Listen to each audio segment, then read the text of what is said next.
안녕하십니까. 22학년도 대비 교직 논술 강의를 시작하도록 하겠습니다. 교직 논술의 배점이 20점 밖에 되지는 않습니다. 여러분들의 교육 과정이 80점, 교직 논술이 20점, 대부분의 지역에서는 강원도만 우리가 제외해 놓고는요. 그런데 이제 이 교직 논술을 보면은 여러분들 아마 선배분들한테 그런 이야기를 많이 들었을 텐데, 교직 논술은 20점이 있으면, 교직 논술 우리가 20점이 있으면 이게 이제 과락이 8점 미만입니다. 40% 미만이 과락이 되는 것이거든요. 그리고 이제 20점 만점이 있지 않겠습니까? 네, 이렇게 되는 건데, 실제적으로 과락은 많지는 않습니다. 과락은 많지는 않고, 대부분의 이제 지역에서 과락은 좀 생기지 않도록 논술 문제도 좀 쉽게 내고, 기본적으로 한 8점 정도는 맞을 수 있도록 우리가 만들어주는 것이기 때문에 과락은 많지 않습니다. 과락은 많지 않고, 이제 그렇지만은 이제 9점이라든지 10점이라든지 이런 경우에는 상당히 많은 편입니다. 상당히 많은 편이고, 그리고 또 20점 가까이 되는 분들도 상당히 많은 편입니다. 그래서 우리가 이제 이거를 수학적으로는 양봉분포라고 이렇게 이야기를 하는데, 과락 쪽 하위 점수도 많고 또 상위 점수도 많이 있다라고 하는 겁니다. 그래서 이제 여러분들이 되도록이면 이런 이제 중간 점수도 괜찮겠지만, 교육과정 시험을 잘 치시면, 그런데 이제 아무래도 이제 상위권에 우리가 속하면 아무래도 교육과정에서 큰 실수를 하지 않으면 여러분들이 이제 합격될 가능성이 아주 많다라고 하는 겁니다. 그렇다고 해서 이제 여러분들이 또 교직 논술의 점수가 20점밖에 안 되니까 이것을 사실 또 포기할 수 있는 입장도 아니고요. 그래서 여러분들이 좀 그런 것들을 좀 고려해 보시면은, 교직 논술은 한꺼번에 많이 공부를 한다고 해가지고 실력이 바짝 늘고 이런 성격은 아닙니다. 그래서 여러분들이 지금부터 꾸준하게 시험 때까지 조금씩 우리가 교직 논술 공부를 해 나가신다라고 하면 아마 큰 부담 없이 좀 쉽게 여러분들이 교직 논술의 점수를 받지 않을까, 이렇게 생각을 합니다. 그러면 제가 이제 이 교직 논술을 한 8주 정도로 계획을 잡았습니다. 8주 정도로 계획을 잡아서 오늘은 이제 논술 작성 방법하고 그 다음에 이제 구성주의와 객관주의에 대한 이야기를 좀 하도록 하겠습니다. 이걸 이제 왜 첫째 시간에 이 이제 구성주의에 대한 이야기를 하게 되는 것인가 라고 하면은, 사실은 구성주의를 모르면 오늘날 교직 논술의 방향을 제대로 이해할 수가 없다라고 볼 수가 있고, 2015년 우리가 개정교육과정이라는 것도 결국은 구성주의를 배경으로 해서 만들어진 겁니다. 그래서 여러분들이 구성주의를 잘 이해하시면 결국은 이제 오늘날 이제 여러 가지 교육 과정이라든지 교육의 방향이라든지 이런 경우들을 손쉽게 또 이해할 수가 있는 것이기 때문에 먼저 말씀을 드리려고 하는 겁니다. 이 구성주의는 사실은 교육학 전반적인 것에 걸쳐서 있습니다. 하지만 이제 오늘은 그런 것들을 좀 쭉 뽑아가지고 여러분들이 전체적으로 기본적인 어떤 베이스를 가지고 앞으로 교육학 공부에 어떤 방향을 잡아 나가시는데 효과적인 방향을 안내해 드리려고 하는 겁니다. 그래서 이제 오늘은 객관주의와 구성주의에 대한 이야기도 하고, 또 논술을 어떻게 우리가 작성하는 것이 좋을까라고 하는 부분도 해보도록 하고, 기출문제를 우리가 쭉 풀어나갈 텐데, 기출문제를 쭉 풀어나갈 텐데, 작년도 문제를 한번 살펴보고요. 또 16년도 문제를 한번 살펴보도록 하는데, 요 두 문제를 통해 가지고 전반적으로 우리가 기출 문제가 어떤 베이스하에 기초되고 있고 어떤 성향을 가지고 있겠구나라고 하는 것을 좀 이해할 수 있도록 하고, 여러분들이 이제 서서히 논술의 어떤 작성을 해볼 수 있는 기회가 제공되기도 하는 겁니다. 1, 2월 달에는 여러분들이 이제 이 강좌가 이루어지는 한 8주 정도는 기출 문제들만이라도 한 번씩 쭉 써보시면은 여러분들이 효과적인 학습이 될 수 있지 않을까라고 생각을 합니다. 어떤 새로운 연습 문제를 만나서 푸는 것도 우리가 중요하지만, 기출 문제를 한번 쭉 풀어보면서 논술의 어떤 방향, 교직 논술의 방향을 잡아 나가시는 것도 필요하지 않겠나라고 생각을 합니다. 그러면 이제 요게 이제 2주, 3주, 4주 이렇게 이제 우리가 교육학 배분이 되어 있습니다만은, 교육학은 아주 최소한만 하려고 합니다. 네, 그리고 우리가 여러분들이 좀 기출 문제를 해설을 한번 들어보시면 알다시피, 교육학의 어떤 방향을 알면서 교직 논술을 준비하는 것과 교육학의 방향을 전혀 모르면서 교직 논술을 준비하는 것은 차이가 큽니다. 그렇다고 해서 교육학의 아주 자잘한 지식이나 어떤 이제 정보까지를 다 알아야 될 필요는 없습니다. 하지만 전반적으로 교육학이 어떤 방향으로 흘러가고 교육학이 어떻게 우리가 구성되어 있구나라고 알면은, 여러분들 아마 올해 이 논술도 마찬가지고 작년 논술도 마찬가지입니다만은 교육학 배경으로 이루어져 있습니다. 여러분들 우리가 2015년 우리가 개정교육과정이 이게 교육학하고 별로 상관이 있을까라고 생각하실지는 몰라도, 2015년 개정교육과정을 보시면은 교육학의 현재 트렌드를 많이 담고 있다라고 볼 수가 있습니다. 그리고 제가 이제 마지막 주에는 8주째 정도 될 때는 제가 이제 여러분들을 좀 앞으로 어떤 미래 교육의 방향이 어디로 나아갈까라고 하는 건데, 이거는 2022년 개정교육과정에 우리가 잘 담겨져 있을 겁니다만은, 아마 미래의 방향은 AI와 같은 에듀테크를 교육에 많이 포함시키는 이런 교육으로 나아가지 않을까라고 생각을 합니다.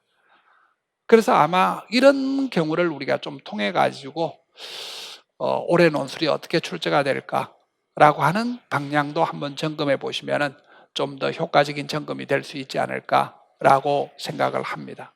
그래서 여러분들이 이 강의만 좀 어느 정도만 받아들이시고 이해하고 좀 숙성시키시면은 아마 논술 점수는 큰 걱정을 안 해도 되지 않을까라고 생각을 합니다.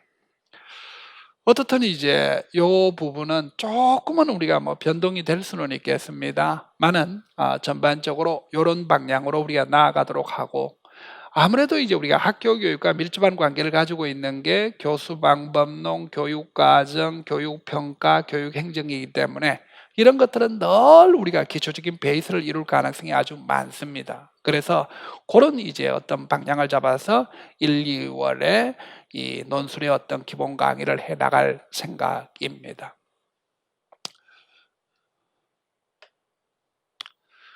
그 다음에 여러분들 우선 기출 문제를 잠깐 제가 표로 만들었습니다.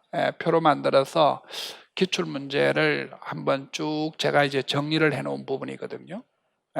그런데 이 기출 문제를 보시면 알다시피, 요게는 좀 교육학적으로 많이 쏠려져 있는 기출 문제도 있고, 또 교직 논술의 베이스라는 기출 문제도 있거든요. 그래서 이런 경우들은 사실은 좀 애매한 면이 있을 수가 있습니다. 어느 쪽이 교육학 베이스고 어느 쪽이 교직 논술 베이스냐라는 것이 좀 쉽게 구분이 안 되는 경우들이 많이 있을 수 있죠. 그래서 어떻든 이제 기본적으로는 교육심리, 교수방법론, 교육과정, 교육평가, 행정, 교육철학, 교육사회학이라는 7가지의 교육학 그 베이스를 우리가 기초로 해가지고 문제를 이제 한번 분석을 해본 겁니다. 그래서 요거는 여러분들이 좀 기본적으로 보시면서 이렇게 이제 교직 논술이 출제가 되었구나라는 것을 좀 알면서 한번 전체적인 어떤 정리에 우리가 좀 초점을 둘 수 있다라고 하는 겁니다. 요게 이제 여러분들이 제가 교육학 베이스를 조금 설명을 좀 드리면은, 교육학 베이스를 좀 설명을 드리면은, 사실 이제 21년하고 20년은 사실 이것도 이제 우리가 학교 교육 과정이거든요. 학교 교육 과정이 15년 우리가 개정 교육 과정에 있는 내용이기도 합니다만, 사실은 이것도 우리가 교육학에서 다루는 부분입니다. 그리고 교사의 역량도 마찬가지로 교육학에서 우리가 다루는 부분이기도 하고요. 이게 학업 성취도 사실 교육학에서 우리가 다루는 부분인데, 베이스 자체에 뭐 그렇게 큰 어려움이 없어서 그렇다는 거지, 사실은 이것도 이제 교육사회학의 이론을 하나 가지고 와가지고 그거를 베이스로 해서 깔아서 문제를 낸 겁니다. 그리고 이게 이제 인간주의 상담이라든지 REBT 같은 경우는 교육학 베이스고요. 개정 총론은 사실은 뭐 교육학 베이스라고 봐도 되고 보지 않아도 됩니다만, 교육학 베이스 속에 우리가 집어넣고 총론이 연급화 출제가 되었는데, 영교육과정 당연히 교육학 베이스죠. 그리고 동료장학, 그리고 교직문화, 이런 경우는 뭐 교육학 베이스라고 봐줘야 되지 않겠습니까? 협동학습 마찬가지겠죠. 그 다음에 정의적 영역의 평가입니다. 여러분들 학교에서 우리가 뭐 여러 가지 교직 논술에 대한 이야기를 많이 했겠지만은, 정의적 영역의 평가 같은 부분들은 실질적으로 아마 교육학 베이스를 가지지 않으면 조금 당황했을 문제일 수도 있습니다. 그리고 이제 이게 오늘 풀려고 하는 행동주의와 관찰학습, 안전교육은 뭐 교직 논술이라고 봐야 되겠죠. 그 다음에 수업 분석과 ARS라든지요. 그 다음에 멘토링 장학. 그리고 여러분들 이제 문답식과 강의식에 대한 부분들, 문답식과 우리가 강의식에 대한 부분들, 그 다음에 이제 이 다문화 교육은 뭐 교육학에서도 우리가 많이 취급하고 있는 부분입니다. 그리고 요 이제 구성주의, 의사소통과 객관주의라는 이 부분인데, 사실 이것도 우리가 뭐 어떤 학교 현장에서 뭐 어떤 출제가 되었다라고는 보기가 좀 어렵지 않습니까? 교육학 베이스를 깔고 있다라고 보셔야 되겠죠. 수렴적 사고과 학산적 사고라는 것도 마찬가지고요. 그 다음에 사교육은 뭐 이거는 뭐 교육학에도 취급하고 교직 논술이라고도 볼 수 있고, 학습 부진도 뭐 그런 어떤 중간적 이야기고, 학교 교육의 위기 같은 경우는 어떻 보면 우리가 교직 논술적 의미입니다만, 이런 거는 이미 교육 사회학과 교육 철학 쪽에서 많이 취급하고 있는 부분이라고 보시면 됩니다.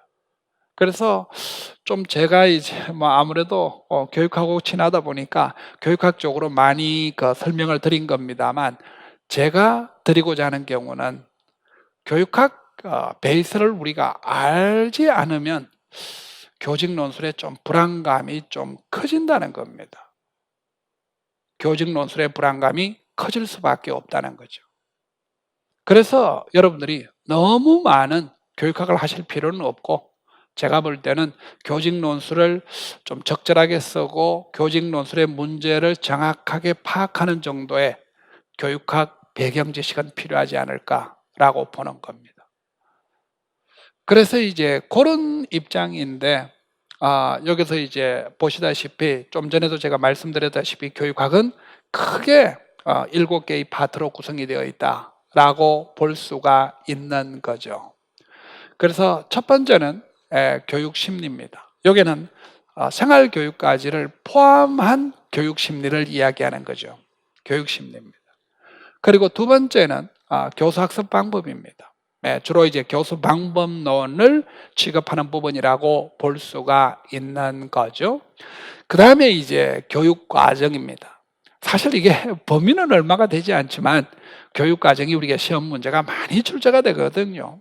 그거는 이제 그만큼 학교 교육의 중심적인 역할을 하고 있다라고 볼 수가 있는 거죠. 사실 평가 부분이 굉장히 좀 중요합니다만 아무래도 이제 논술 쪽에서 말 낼 만한 문제가 그렇게 이제 많지는 않을 거라는 거죠. 그리고 행정은 늘 중요합니다. 왜냐하면 학급도 행정이요, 학교 경영도 행정이기 때문에 행정을 완전히 벗어나서 학교 교육은 존재할 수가 없는 거죠. 아마 여러분들이 행정 쪽이 조금 부담스러울 수 있습니다. 그 다음에 이제 교육 철학, 그 다음에 교육 사회학, 이렇게 이제 구성되어 있는데, 어떻든 이제 여러분들이 너무 많은 교육학적인 어떤 배경을 가지실 필요는 없습니다.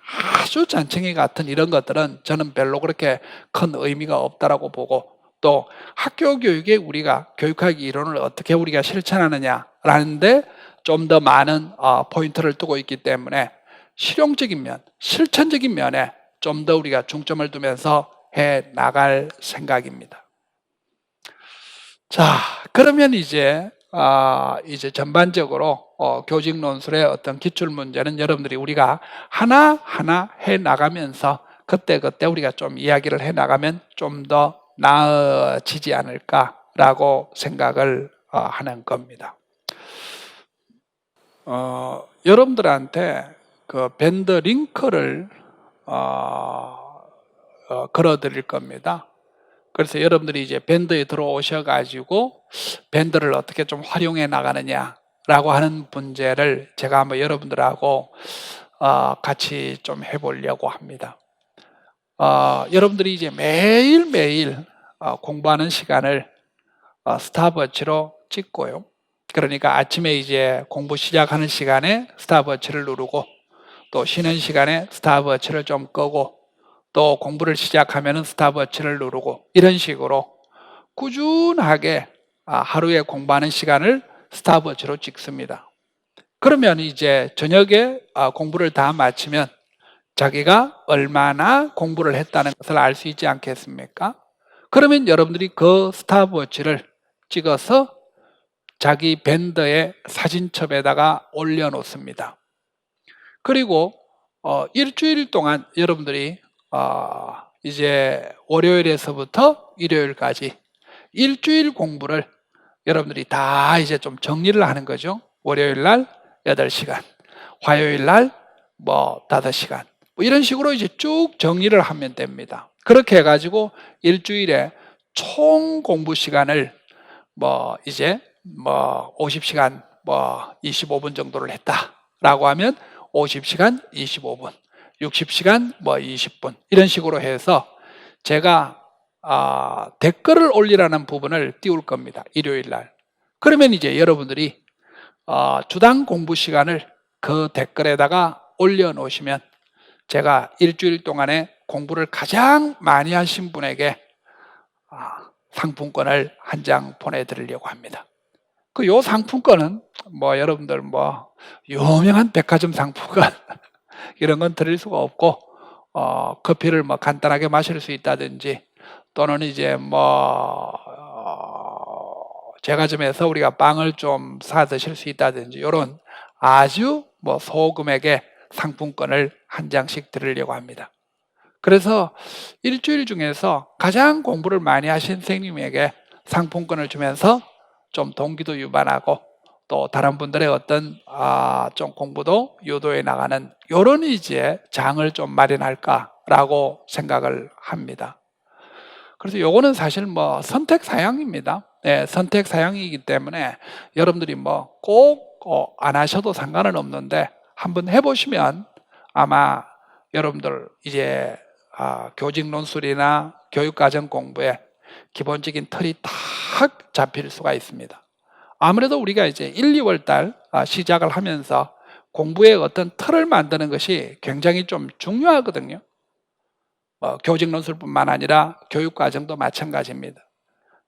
요 이제 공부 시간을 찍는 것은 사실 뭐 교직 논술 시간만 찍으라는 것은 아니고 이 하루 공부 중에서 여러분들이 실제적으로 공부하는 시간을 찍는 것이기 때문에 교직 논술 공부를 찍으시든 교육과정 공부 시간을 찍으시든 또 친구들하고 스터디를 하는 것을 찍으시든 또 뭐 공부하는 시간과 관련되는 것들은 전부 스탑워치에 포함시키시기 바랍니다. 그렇게 해서 이제 우리가 공부의 어떤 진입을 좀 쉽게 하고 또 공부를 좀 습관화시키면서 좀 이제 점수가 좀 더 나아가는 방향으로 가자라는 이야기인데, 보통 이제 이 학습 공동체 밴드를 하게 되면은 공부 시간이 우리가 평상시와 비교해서는 한 20분 정도는 상승한다라고 볼 수가 있습니다. 볼 수가 있습니다. 그래서 저는 이제 좀 여러분들에게 이 교직 논술 밴드를 강력하게 권합니다. 그래서 아마 링크를 들어오면 링크를 타고 들어와서 한번 좀 이런 방법을 좀 한번 쭉 보시면 좋을 것 같고, 만약에 여러분들 저게 링크가 오지 않으면 이 링크가 오지 않으면 제 요게 핸드폰 번호입니다. 여러분들이 이쪽으로 뭐 질문하셔도 되고 다시 링크 보내달라는 말씀을 하셔도 되고 하니까 제 폰으로 보내시면 좀 더 효과적인 부분이 있지 않을까라고 생각을 합니다. 그래서 여러분들이 혹시나 초등이라고 문자를 보내주시면 제가 초등 밴드를 보내드리도록 합니다. 이게 이제 사실은 제가 이제 관리하는 게 중등도 있고 초등도 있어서 초등 쪽은 초등 쪽끼리 모여서 우리가 하는 것이 가장 효과적인 접근이 될 수 있지 않을까라고 생각을 해서 전공별로 좀 운영을 합니다. 그러니까 어떤 면에서는 뭐 전국 교대생, 우리가 전국의 초등교육을 우리가 준비하시는 분들이 아마 이 밴드에 아마 들어오지 않을까라고 생각을 합니다. 그 사실 너무 많이 돌아도 사실은 불편합니다. 왜냐하면 너무 많기 때문에. 그렇게 되면 제가 이 밴드를 좀 구분을 해서 뭐 초등 1, 초등 2, 초등 3, 초등 4 이렇게 구분을 하려고 합니다. 어쨌든 그런 것은 뭐 제가 할 일이고 여러분들이 이제 들어와 보시면 매일매일 올려야 되는 것이 뭐다, 그 다음에 일주일에 한 번씩 올리는 것이 뭐다 라고 하는 것을 좀 알 수 있게끔 제가 사진으로 올려놓도록 하겠습니다. 그래서 이게 이제 공부하는 시간을 측정하는 거, 그 다음에 사진 어플이 좀 필요하다는 거, 아까 말씀드렸다시피 이제 월요일에서부터 일요일까지 총 공부 시간을 우리가 적는 방법들, 뭐 이런 것들이고, 요게 보시면 알다시피 상품권을 드린다라는 거. 그러니까 본격적으로는 한 다음 주 월요일 날 11월 1일부터 할 생각입니다만은 여러분들이 뭐 그 전에 좀 준비하셔서 들어오셔도 상관은 없겠다라고 하는 겁니다. 그래서 요거는 이제 한번 해보시면 분명히 공부 시간이 늘고 여러분들 아마 올해 합격하는데 아주 좋은 고속도로가 될 수 있다라는 겁니다. 제가 이 부분을 많이 해보면요, 이 부분을 많이 해보면 사실 이게 이런 게 있거든요. 내가 밴더에다가 내 공부 시간을 찍어 올린다. 남이 내 공부 시간을 보면 어떡하나. 내가 공부를 좀 적게 했는데 이건 좀 창피하지 않나? 이런 생각이 많이 드시잖아요. 근데 실질적으로 여러분들 한 몇 주 정도 지나면 남 공부 시간 신경 쓰고 싶지 않습니다. 그러니까 여러분들이 자신의 공부 시간을 등록하고 내 스스로가 자신의 공부 시간을 등록함으로써 내 스스로가 검증을 해 나가는데 초점을 둘 수가 있다는 거죠.